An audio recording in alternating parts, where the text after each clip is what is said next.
দর্শক বন্ধুরা, ডিস্ট্রিক্ট অনুযায়ী আপনারা কিভাবে জানবেন যে এসআইআর খসড়া তালিকা ভোটার লিস্টে নাম আছে কিনা? আপনারা প্রত্যেকটা ডিস্ট্রিক্ট অনুযায়ী কিন্তু এখন ধরুন লিস্ট কিন্তু পেয়ে যাবেন, কোন কোন ব্যক্তির নাম বাতিল হলো, কারা হিয়ারিং এ ডাক পাবেন, এবং আপনাদের অনেকে মোবাইলে কিন্তু মেসেজও আসবে।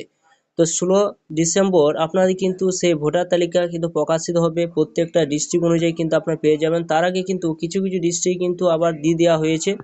তো চলুন সম্পূর্ণ জানবো আপনার সেই ডিস্ট্রিক্ট অনুযায়ী কীভাবে সেই লিস্টটা বের করবেন, যে আপনার নামটা এখানে রয়েছে কিনা, বা আপনার নামটা এখানে বাতিল হয়েছে কিনা, বা এখানে আপনার নাম যদি থাকে তাহলে জানবেন যে কিন্তু আপনাকে হিয়ারিংয়ে কিন্তু আপনার ডাক পড়বে।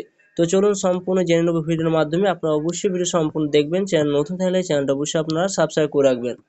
দেখবেন ডিস্ট্রিক্ট অনুযায়ী দেখতে চাইলে আপনি যে ডিস্ট্রিক্টে বসবাস করছেন সেই ডিস্ট্রিক্টের নামটা আপনার সরাসরি কিন্তু মোবাইলে ক্রোম ব্রাউজার ওপেন করবেন, সে সার্চ বারে কিন্তু সেখানে লিখে দেবেন। লিখে দেওয়ার পর সেখানে আপনারা ক্লিক করবেন, সরাসরি কিন্তু সেই ডিস্ট্রিক্টে আপনারা যেতে পারবেন। তো দেখুন এখানে বাঁকুড়া ডিস্ট্রিক্ট যেখানে লিখলাম, লেখার পর যখন আপনারা সরাসরি যে ডিস্ট্রিক্টে আপনি বসবাস করছেন সেই ডিস্ট্রিক্টের নামটা কিন্তু এভাবে টাইপ করে দেবেন, দেখতে পাচ্ছেন। এভাবে যখন লিখে দেবেন, লিখে দেওয়ার পর আপনারা প্রত্যেকটা ডিস্ট্রিক্টে কিন্তু একটা করে ওয়েবসাইট কিন্তু রয়েছে, এবং সেই ডিস্ট্রিক্টে গিয়ে সরাসরি কিন্তু এখানে দেখুন একটা অপশন রয়েছে এসআইআর, এই বলে কিন্তু আপনারা অপশন পাবেন। অনেক ক্ষেত্রে দেখবেন আপনাদের কিন্তু যখন আপনারা সেই ডিস্ট্রিক্টের জায়গায় টাচ চিহ্ন দেবেন, সরাসরি কিন্তু সেই ডিস্ট্রিক্টে আপনারা কিন্তু আসতে পারবেন। আসার পর এখানে ইলেকশন বলে একটা অপশন কিন্তু এখানে আপনারা পেয়ে যাবেন। তো এখানে দেখুন অপশন রয়েছে, এই ডান সাইডে একটা অপশন রয়েছে, সেই জায়গায় টাচ চিহ্ন দেবেন, এই জায়গায় টাচ চিহ্ন দিয়ে দেবেন। এরপর দেখুন এখানে অপশন রয়েছে সিটিজেন কর্নার অপশন রয়েছে, দেখতেই পাচ্ছেন। তারপর নোটিশ রয়েছে, তারপর ইলেকশন বলে অপশন কিন্তু রয়েছে। প্রত্যেকটা ডিস্ট্রিক্টে কিন্তু আপনারা ইলেকশন অপশন কিন্তু পেয়ে যাবেন, সেই জায়গায় আপনারা টাচ চিহ্ন দেবেন। সেখানে যখন টাচ চিহ্ন দেবেন সরাসরি কিন্তু নিচে দিকে আসবেন, এখানে দেখুন বিভিন্ন অপশন কিন্তু দিয়ে দেওয়া হয়েছে।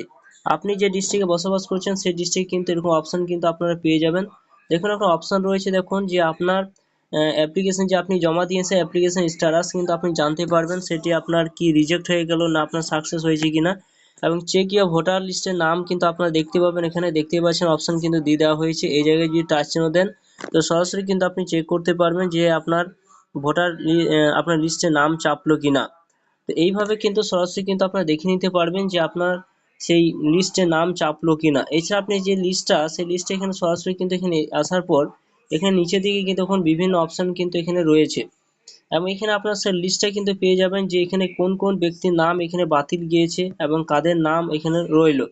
তো সেটি দেখার জন্য আপনারা সরাসরি কি করবেন, এখানে দেখুন অপশন রয়েছে, যে এখানে একটা অপশন রয়েছে দেখতে পাচ্ছেন এখানে এরকম যে অপশন কিন্তু আপনাদের কিন্তু থাকতে পারে। তো সেই জায়গায় কিন্তু আপনারা সরাসরি কিন্তু টাচ চিহ্ন দেবেন, দিয়ে দেওয়ার পর আবার স্লাইড করে উপর দিকে তুলবেন, দেওয়ার পর এখানে দেখুন বিভিন্ন অপশন কিন্তু এখানে রয়েছে, দেখতে পাচ্ছেন। তো ভিউ ডাউনলোড বলে একটা অপশন কিন্তু এখানে শো করছে, দেখতে পাচ্ছেন এখানে যে ভিউ এখানে অপশন রয়েছে, এই জায়গায় কিন্তু আপনাদের সরাসরি কিন্তু এখানে ক্লিক করুন। তো দেখুন এখানে কোন কোন ব্যক্তির নাম এখানে বাতিল গিয়েছে সেই নামগুলো কিন্তু এখানে আপনারা দেখতে পাবেন। এখানে দেখুন সিরিয়াল নাম্বার দেখতে পাবেন, এখানে সেই এখানে তার ব্যক্তির নামটা কিন্তু দেখতে পাবেন। সেই ব্যক্তির নামটা দেখার পর সরাসরি দেখতে পাবেন যে উনি কি কারণে সেই বাতিল গিয়েছে। তো এখানে দেখুন সরাসরি এখানে দিয়ে দেওয়া হয়েছে ডেট বলে একটা অপশন রয়েছে, হয়তো সেই ব্যক্তি মারা গিয়েছে এই জন্য তিনি ভোটার লিস্ট থেকে তিনি বাতিল হয়েছেন। এছাড়া কিছু কিছু ব্যক্তি দেখবেন এক জায়গা থেকে অন্য জায়গায় শিফট হয়েছে বা পরিবর্তন গিয়েছেন, সেই ব্যক্তির নাম কিন্তু আপনারা দেখতে পাবেন, সেগুলো অপশন থাকবে শিফট বলে একটা অপশন কিন্তু সেখানে শো করবে। এছাড়া আপনারা দেখতে পাবেন এখানে আমরা স্লাইড করবে যখন উপরে তুলবেন কি কারণবশত সেই ব্যক্তির নাম এখানে ফাইনাল লিস্টে নেই, তো সে সরাসরি কিন্তু এখানে ডান সাইডে কিন্তু দেখতে পাচ্ছেন, ডান সাইডে কিন্তু সেই অপশনগুলো কিন্তু চলে আসবে। এভাবে কিন্তু আপনারা চেক করে নিতে পারবেন যে এই লিস্টে আপনার নাম রয়েছে কিনা। যদি এই লিস্টে আপনার নাম থাকে তাহলে কিন্তু নতুন করে আপনাকে আবার অ্যাপ্লিকেশন করতে হবে। যদি লিস্টে নাম না থাকে তাহলে জানবেন যে আপনার ফাইনাল লিস্টে নাম কিন্তু আপনার উঠবে, এবং সরাসরি কিন্তু আপনারা 16 তারিখের পর থেকে কিন্তু প্রত্যেকটা ডিস্ট্রিক্টে কিন্তু আপনারা দেখতে পাবেন যে সেই ফাইনাল লিস্টে আপনার নাম উঠলো কিনা। যদি না ওঠে তাহলে কিন্তু আপনার নতুন করে আবার অ্যাপ্লিকেশন কিন্তু করতে হবে। এবং যে সমস্ত ব্যক্তিদের নাম ভুল ত্রুটি রয়েছে বা কোনো কারণবশত ফর্মটা ফিল আপ করার সময় আপনার হয়তো সে রিলেটেড যে বাবার নাম জায়গায় বা অন্য কোনো ব্যক্তির নাম দিয়েছেন সেই সমস্ত ব্যক্তি কিন্তু হিয়ারিংয়ে ডাক কিন্তু আসতে পারে। তো এইভাবে কিন্তু আপনারা সেই লিস্টটা ডাউনলোড করে সরাসরি কিন্তু আপনি দেখে নিতে পারবেন যে আপনার এই লিস্টে নাম রয়েছে কিনা, বাতিল হয়েছে কিনা, বা আপনি সেই হিয়ারিংয়ে ডাক পাবেন কিনা। এইভাবে ডিস্ট্রিক্ট অনুযায়ী আপনার সেই লিস্ট কিন্তু প্রকাশিত হয়েছে, আপনার সরাসরি কিন্তু দেখে নিতে পারবেন। তো বন্ধুরা ভিডিও যদি ভালো অবশ্যই লাইক করবেন, চ্যানেলটা সাবস্ক্রাইব করে রাখবেন, পাশে থাকা বেল আইকনটি অবশ্যই আপনারা প্রেস করে রাখবেন।